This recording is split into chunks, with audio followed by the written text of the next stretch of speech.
જે કોઈ આમંત્રિતો હશે, વિદ્યાર્થીઓ હશે, વિદ્યાર્થીઓના માતા પિતાઓ હશે, એને આજે ગુરુકુળના સંસ્કારને જોયા.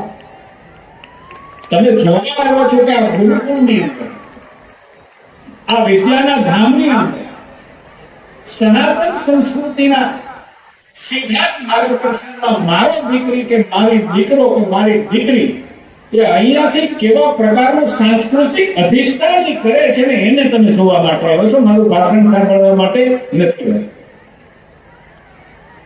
આ સંસ્થા સ્વામી મારી પ્રિય સંસ્થા, સાબરકુંડલાની બધી જ સંસ્થા છે, એને હું નમન કરું, કારણ કે આ સંસ્થા એ માત્ર આધ્યાત્મિક સંસ્થા નથી. સ્વામિનારાયણ ગુરુકુળ એ માત્ર આધ્યાત્મિક સંસ્થા નથી. સ્વામિનારાયણ ગુરુકુળ એ સ્વામિનારાયણ સંપ્રદાયને કહેવા કરતા સનાતનના સંસ્કાર માનવ જીવનની અંદર આવે એના માટેની વૈતરણી છે, એના માટેની આ ગંગા છે.